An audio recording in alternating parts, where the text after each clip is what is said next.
Boa tarde, meu nome é Gabriel, faço parte do grupo 5 e hoje a gente vai falar sobre Objectional Relational Mapping, ou ORM.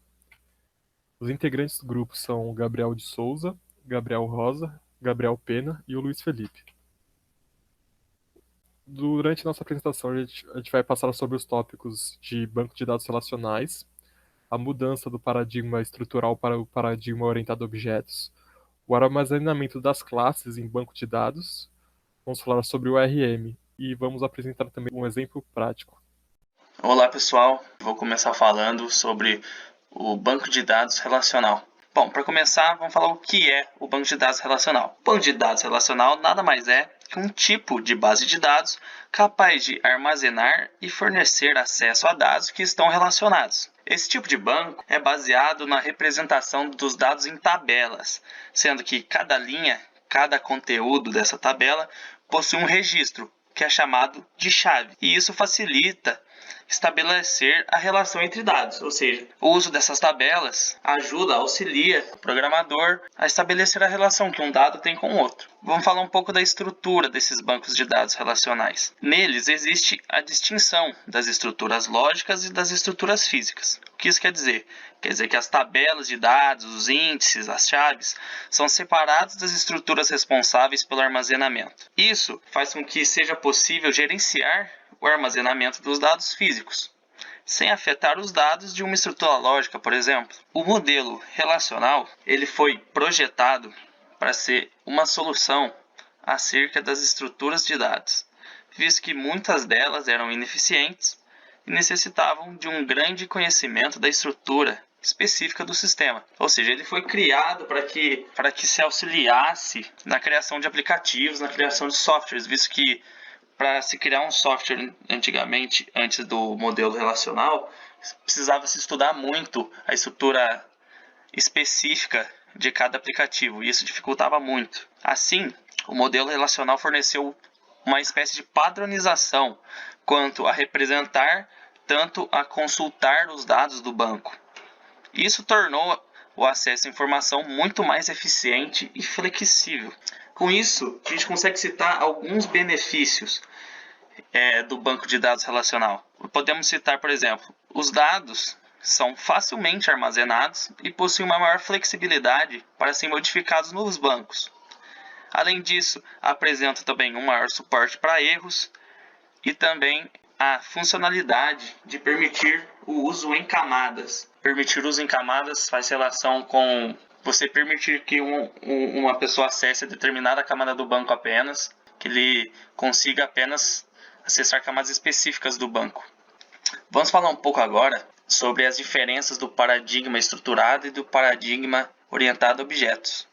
Bom, o paradigma estruturado apresenta alguns conceitos básicos. Primeiramente, ele busca melhorar a clareza e a qualidade do software. E para fazer isso, ele utiliza de três estruturas básicas: a sequência das funções presentes no código, a seleção, que seriam as funções if e switch, e a iteração, que seriam os laços de repetição, for, while e do while.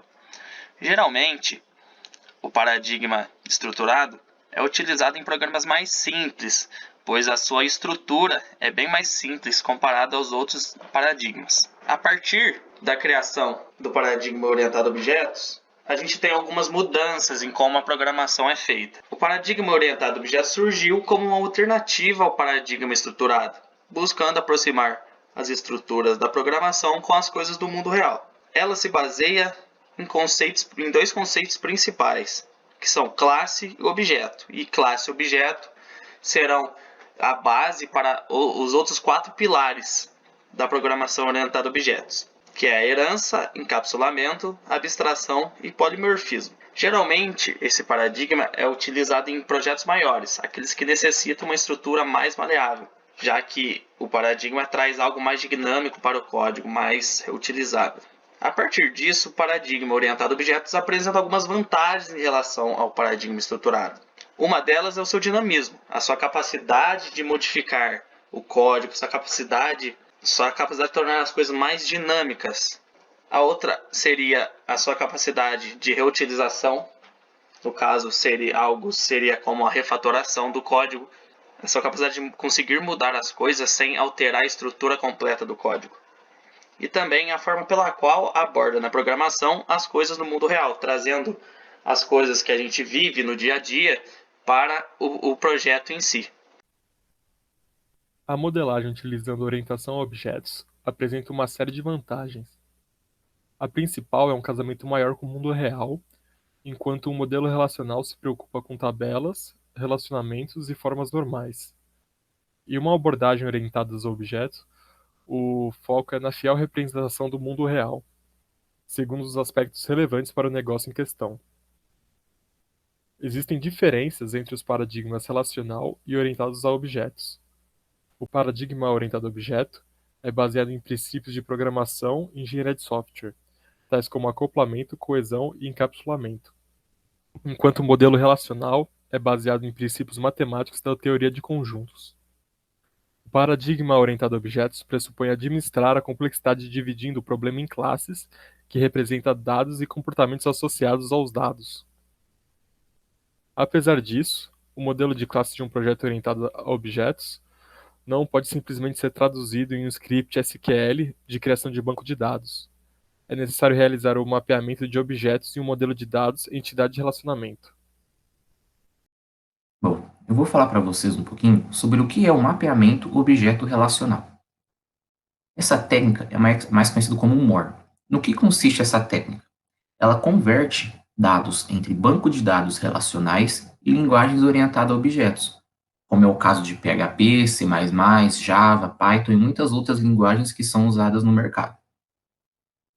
Apesar dessas linguagens de programação serem muito modernas e possuírem recursos de POO, a maioria dos SGBDs elas são baseadas no modelo relacional, onde a gente tem tabela ao invés de objeto, né? Então, qual que consiste essa técnica? Essa técnica, o MOR, ela vai guardar instâncias de objetos em registros de tabela. Bem simples. Como que funciona esse mapeamento objeto relacional? O MOR, como eu falei, nada mais é do que um ato de conversão de objetos em memória para dados relacionais e vice-versa. Então, os SGBDs, eles representam um mecanismo de persistência de maior aceitação e maturidade. O mecanismo do MOR, ele atua na tradução transparente entre os modelos. Então, por exemplo, dados que estão registrados nos SGBDs, eles possuem uma maior aceitação e maturidade e persistência de dados. Ou seja, aqueles dados eles vão ser mais persistentes durante todo o uso do seu banco de dados, até que ele seja deletado do banco. E o MOR, além disso, ele ajuda na tradução transparente entre os modelos. O que seria isso? Quando tudo que você vai traduzir de uma linguagem para outra, sempre ocorre algum erro de tradução, algum equívoco. Então, o MOR ele vai ajudar nessa tradução transparente. Ele vai ajudar com que essa tradução seja feita de modo mais persistente, da maneira mais correta possível. Então, a persistência de objetos, por meio da técnica do MOR, permite com que a gente consiga controlar a impedância existente entre as metodologias. O que seria a impedância?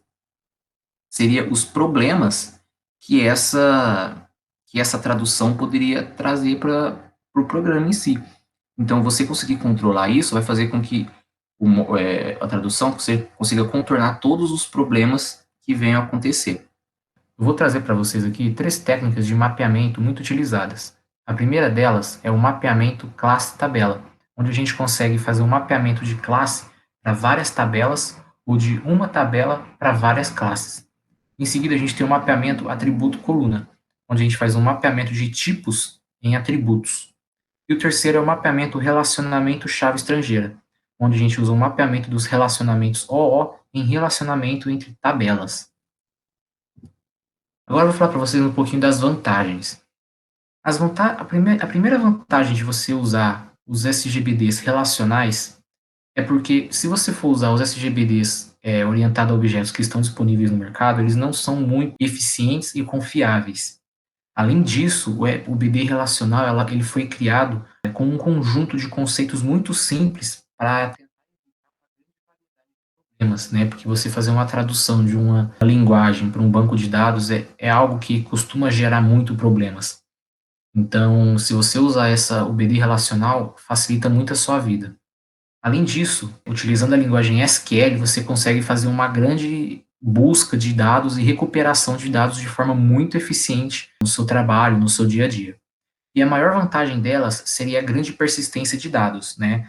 Você consegue usar a linguagem orientada a objetos e o BD relacional, fazendo com que os dados persistem, né? Porque você tem uma grande tabela de dados e os seus dados mudarem de uma hora para outra, vai causar muitos problemas, muitas dores de cabeça para você e no seu sistema.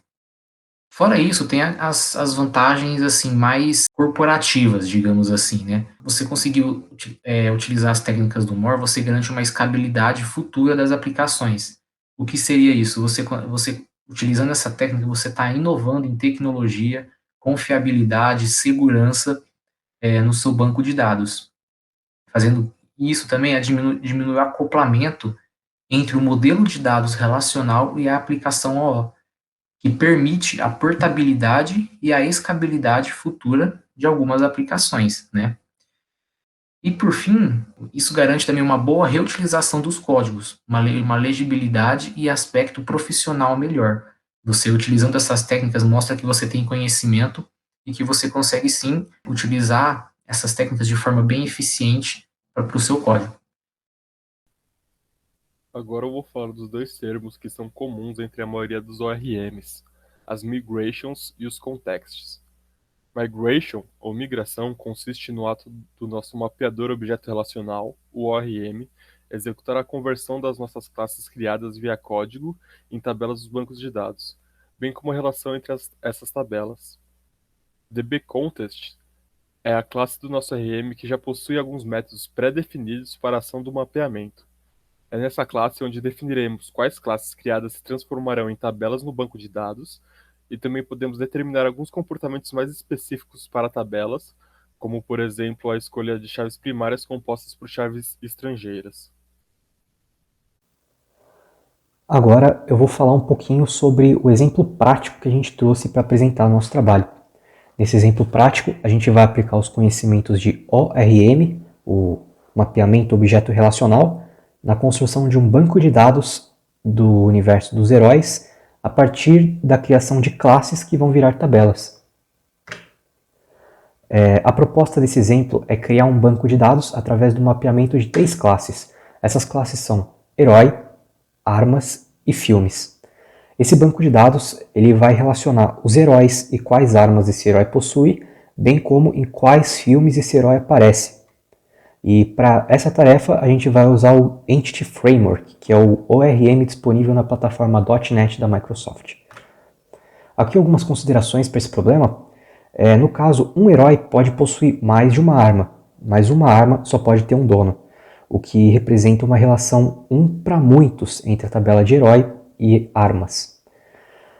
Outra consideração é que um herói pode estar presente em mais de um filme, do mesmo jeito que um filme pode conter vários heróis. Isso representa uma relação N para N entre heróis e filme, uma relação de muitos para muitos.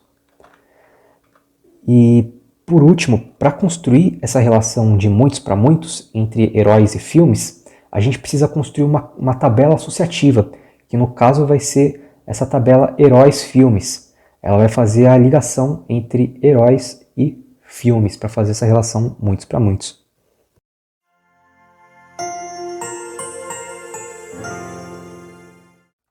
Agora, pulando aqui para o Visual Studio, eu comecei um projeto do .NET, que é um framework muito utilizado na construção de estrutura de back-end e microserviços do sistema e também em softwares full stack. Nesse exemplo, a gente vai trabalhar principalmente com 3 entidades mais importantes, no caso, herói, filme e arma. Eu já criei elas e cheguei a inicializar essas classes, né? E eu vou mostrar o procedimento, né, toda a ação do nosso ORM, que é o Entity Framework, para o mapeamento dessas classes em tabelas de bancos de dados relacionais. No caso, o nosso ORM ainda não está instalado no projeto, mas a gente vai instalar no meio da ação aqui. Como eu disse, eu já deixei essas classes inicializadas, eu coloquei em todas elas uma propriedade de tipo inteiro, que é o ID, e uma propriedade string, que é o nome. Eu já coloquei nas três a mesma coisa. E aqui a gente vai começar a construir o relacionamento entre essas classes. E agora a gente vai começar a criar os relacionamentos entre essas classes. Vou começar pela minha classe Herói. E a minha classe Herói ela tem dois relacionamentos principais. Ela vai se relacionar com a classe Arma e vai se relacionar com a classe Filme. No caso do relacionamento entre herói e arma, é um relacionamento do tipo 1 para N, sendo que um herói pode ter várias armas e uma arma só pode pertencer a um herói. E para fazer esse tipo de relacionamento, aqui no meu lado de cardinalidade 1, que é o herói, eu tenho que declarar uma referência para o meu lado de cardinalidade N, que são as armas. E como é que eu faço essa referência? Eu coloco o tipo da minha classe aqui e coloco eu declaro um nome para ela, vou colocar o mesmo nome, vai ser arma e arma, o tipo arma e o nome dessa classe vai ser arma. Mas como eu estou me referenciando a mais de uma arma, eu vou colocar aqui que vai ser uma lista de armas. Então eu coloco um list arma e aqui eu mudo para armas, só para deixar no plural e ficar bonitinho. E agora vindo aqui para o lado da minha arma, no caso, a minha arma só pode ter um herói.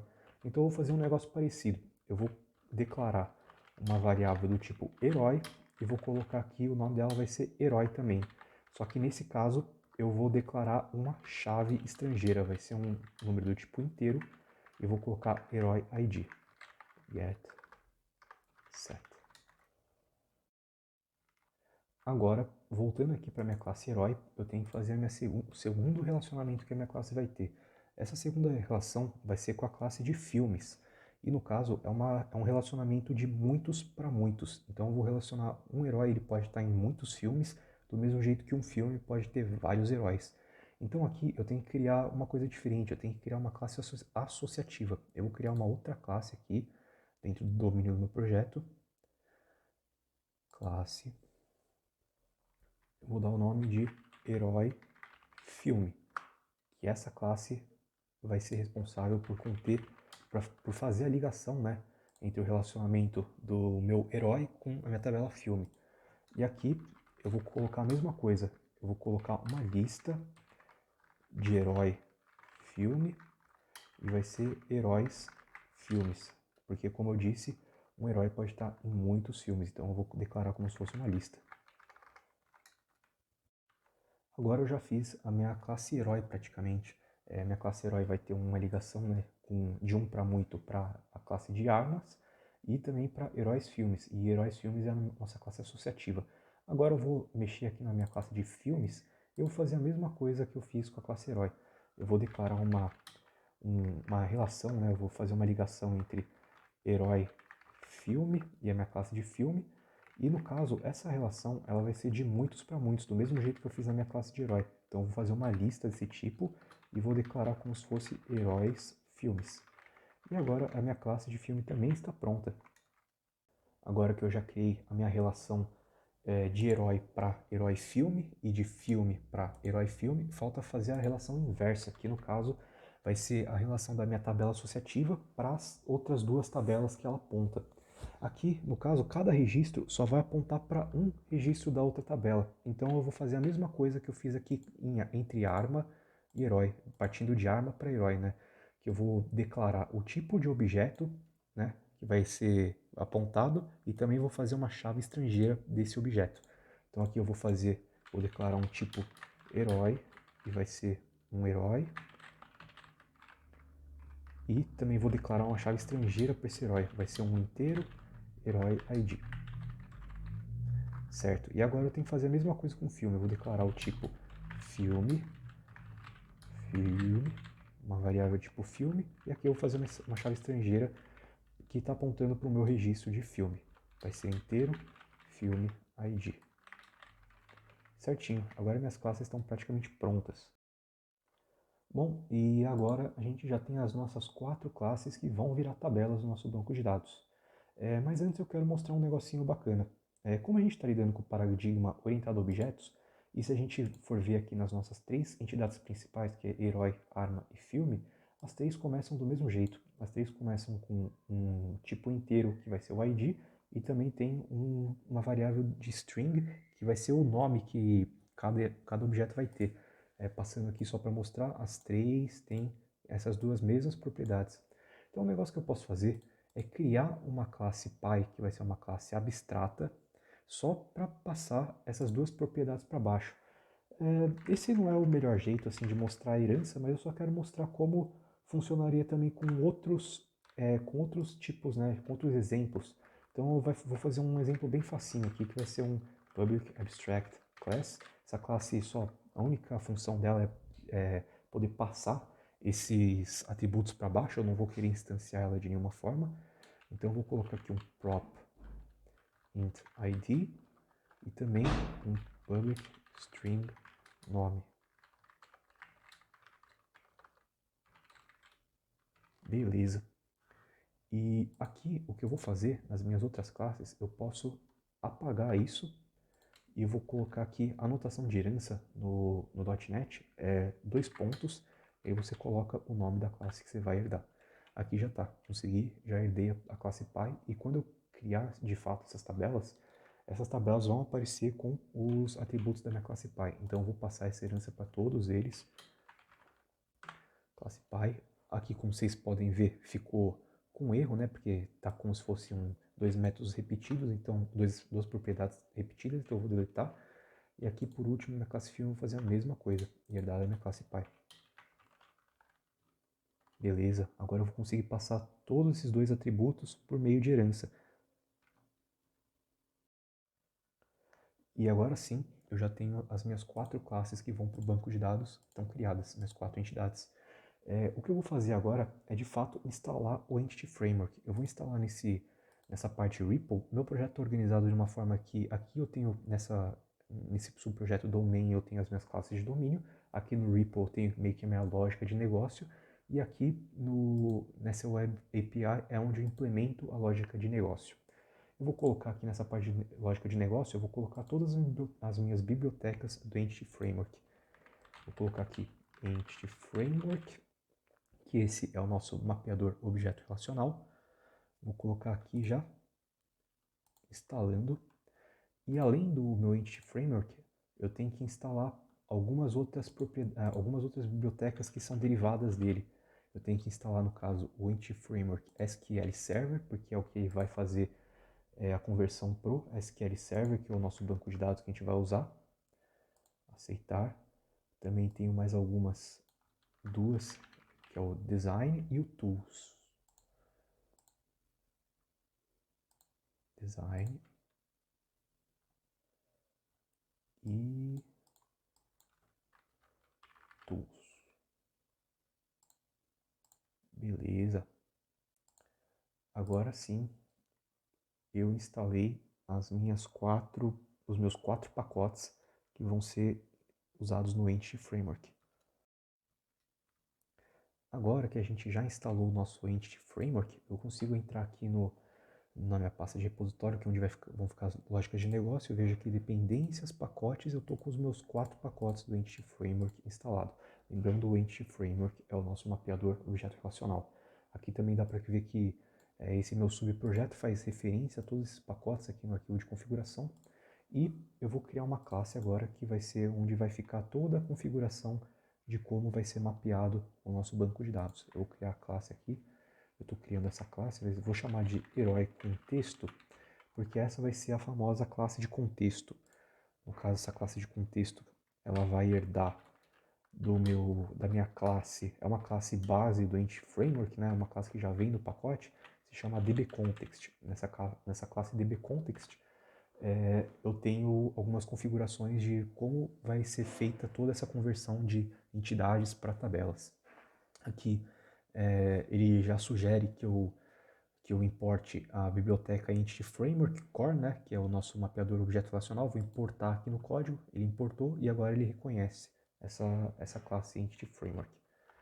Eu vou fazer um construtor, né, com algumas opções básicas para inicializar minha classe.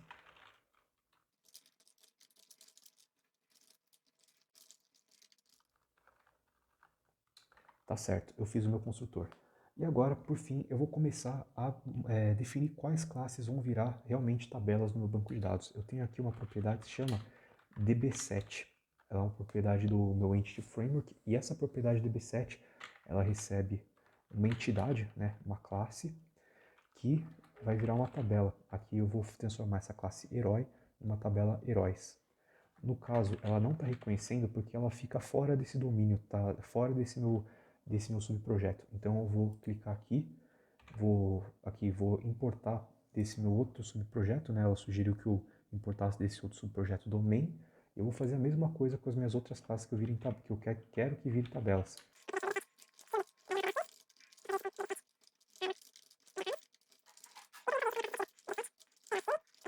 É uma convenção sempre colocar no plural, né? Porque vai virar uma tabela de registros, então a gente vai colocar tudo no plural. E agora eu vou também definir um negócio. Eu vou definir que a minha classe herói filme vai ser identificada pela chave composta entre as duas chaves estrangeiras dela. Então eu já vou escrever aqui.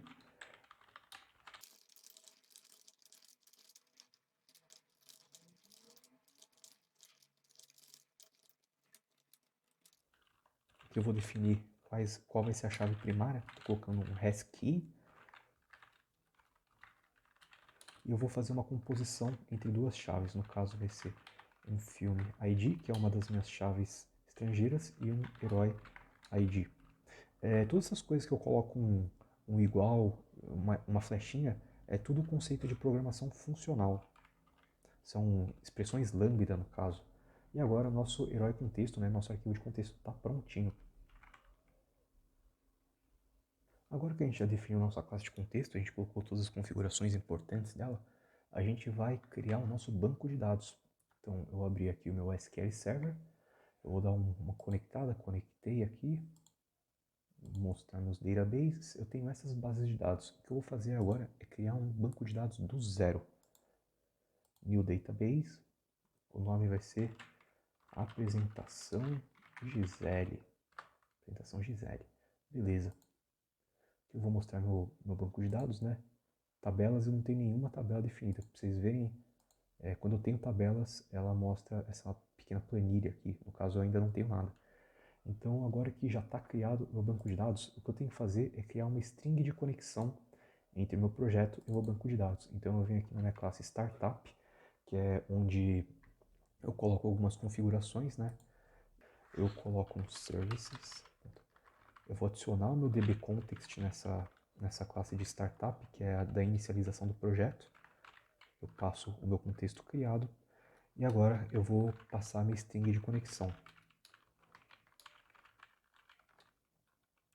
Eu vou colocar um use SQL Server, que é a parte ali que a gente definiu antes, né? Que a gente vai usar o SQL Server. E agora sim eu passo a string de conexão, no caso. Colocar um data source. O data source vai ser aonde está hospedado esses meus dados. No caso, ele está em localdb barra msSQL localdb, tá certo? Agora eu venho em initial catalog.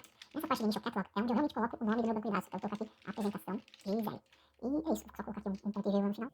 E é isso, está definido o meu banco de dados. Vou colocar outro ponto, a minha conexão, né, do banco de dados. E agora a gente vem para a hora da verdade, que é a parte a primeira migration. Agora que a gente já definiu a nossa string de conexão e também já criou o nosso banco de dados, que no caso ele continua vazio, eu atualizei aqui para mostrar, nosso banco de dados continua vazio, não tem nenhuma tabela, eu vou aplicar a primeira migration. O que é a migration? A migration é o processo de converter as nossas classes aqui, que a gente definiu no nosso arquivo de contexto, vão ser essas classes que vão virar tabelas. Eu vou só mostrar aqui get help add migration. Opa, desculpa, get help entity framework. Aqui, eu vou subir um pouco. Aqui são os comandos que ele tem disponível. Nesse caso, a gente só vai usar o add migration, que ele vai gerar a nossa migração, e a gente também vai dar um update database depois, que ele vai pegar essa migração e atualizar nosso banco de dados. Então aqui eu vou escrever só add migration e vou dar um nome para essa migração, porque ele acaba construindo um histórico de migração, então eu vou nomear essa migração. Vou colocar aqui primeira migration. Só mudar aqui para onde está o nosso arquivo de contexto e vou dar um Enter. Vamos torcer para que tudo dê certo. E ele gerou a nossa migration. Aqui, na nossa migration criada, é um arquivo C Sharp, né? Um arquivo de linguagem C Sharp, que tem basicamente uma definição, uma tradução, né, do C Sharp para o SQL. Ele tem alguns comandos do Entity Framework que criam a tabela. Ele vai criar uma tabela filmes com algumas colunas. Aqui essa coluna vai ser o ID, a coluna nome também. E no caso, vai ter a coluna também que é chave primária, vai ser o ID. Ele faz toda essa definição, né? O nosso Entity Framework, ele faz via código toda essa definição automaticamente. Ele cria todas as nossas tabelas. E aqui também eu quero mostrar, ele criou a nossa tabela associativa e fez da chave primária dele as nossas duas chaves estrangeiras e fez uma chave composta. É um negócio muito legal. Esse arquivo de migração ele vem com dois métodos principais, que é o up e o down. No caso, o up é um comando de criação e o down é um comando que vai deletar as coisas que já existem. Não existe nada, mas ele vai deletar primeiro para depois criar tudo isso. E eu vou voltar aqui no meu banco de dados, eu vou atualizar tabelas, ainda não tenho nada. E agora a gente vai dar um update database, que ele pega a última migration feita e aqui deu um done, ele atualiza nosso banco de dados a partir da última migration feita. Vou dar um atualizar aqui. Tabelas e nossas tabelas estão prontas. Eu vou só gerar um diagrama legal aqui, que vocês vão ver que é a mesma coisa que eu mostrei na explicação do nosso exemplo prático. Aqui, a partir do SQL Server, eu gerei o diagrama que estava ali no nosso exemplo prático. E agora a gente só vai fazer uma inserção de alguns dados.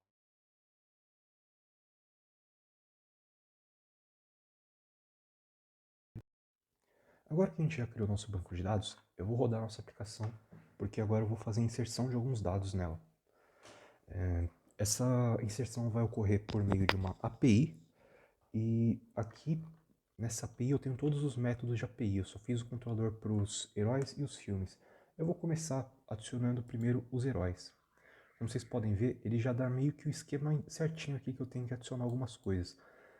Mas aqui vocês conseguem ver que, como a gente declarou ali na nossa classe heróis, ele faz alguns objetos alinhados.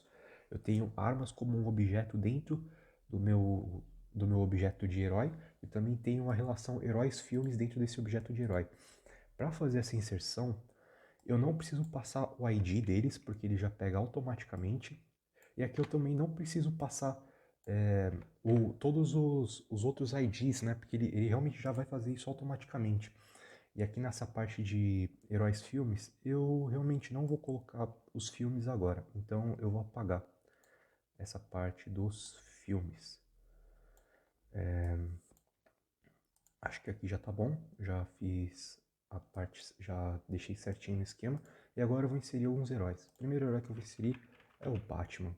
Opa, Batman. Um belo herói. E aqui em arma, vocês podem ver, ele está sobre colchetes, então é um array de objetos. Eu posso colocar quantos objetos que eu quiser. Aqui nas armas do Batman eu vou colocar várias armas, porque ele tem várias. Eu vou colocar o boomerang dele, vou colocar uma vírgula, e para facilitar eu já vou copiar essa parte do objeto aqui. E vou colar aqui e colocar o Batmóvel. Não vou colocar vários, eu vou colocar pelo menos esses dois mesmo. O Batmóvel. Eu vou rodar para ver se funciona.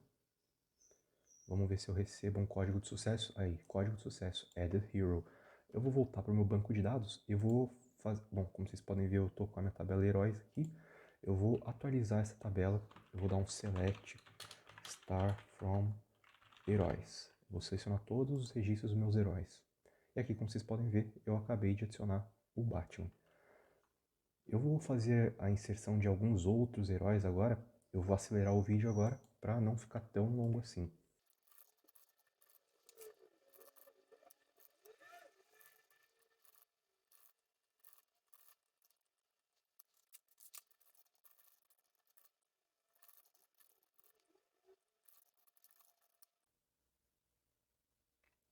Pronto, agora eu adicionei alguns heróis. Eu vou voltar aqui no meu banco de dados e eu vou dar de novo esse comando do select heroes, select heróis. Executando esse comando, eu já tenho alguns registros aqui. E agora o que eu vou fazer é adicionar os filmes, mas antes eu também vou mostrar aqui na minha tabela de armas. Eu também já tenho as armas que estão relacionadas com qual herói elas pertencem. Eu tenho aqui alguns heróis com mais de uma arma e elas se relacionam através da chave estrangeira, que é o herói ID. Eu tenho minha chave primária, que é o ID, e aqui do lado eu tenho a chave estrangeira que mostra o ID de qual herói ela está relacionada. E agora que eu já adicionei os heróis e as armas no meu banco de dados, o que eu vou fazer é adicionar os filmes que cada personagem estava participando. Então aqui eu venho na minha API de novo, eu volto para a parte dos filmes agora. Eu vou colocar primeiro o nome de um filme, vou colocar o Vingadores. E aqui nessa parte de Herói ID é onde eu faço esse Herói ID aqui, o Herói Filmes, quer dizer, é um vetor de chaves estrangeiras, né? Um vetor de objetos que vai referenciar quais heróis estavam em cada filme. Então aqui eu vou preencher já com todos os heróis estão presentes no filme dos Vingadores. Eu tenho o 2. Nesse caso, eu realmente preciso saber qual que é o ID deles. Eu já dei uma olhada aqui e anotei quais que estão. Então eu vou continuar fazendo aqui. Post aqui. Vou dar uma executada nessa parte. E deu um adicionado. Vou voltar aqui para o meu banco de dados. E eu vou voltar para a tabela de filmes. Select. Eu já tenho um filme aqui. E como vocês. Agora vocês vão ver a jogada, né?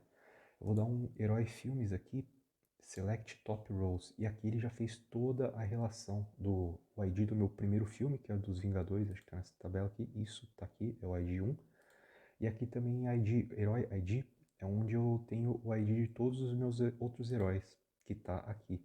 Aqui essa tabela associativa, ela faz a ligação entre o filme e o herói. Então eu consigo fazer uma, uma query exatamente.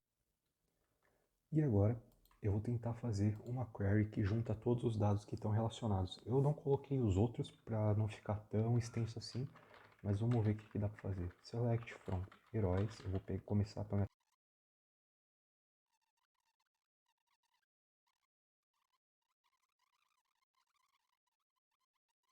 vou dar um select em tudo aqui e deu certo. Agora eu relacionei todos os meus dados num jeito que o meu ORM pegou as minhas classes iniciais e transformou em tabelas. E é essa a mágica do ORM, mapeamento objeto relacional.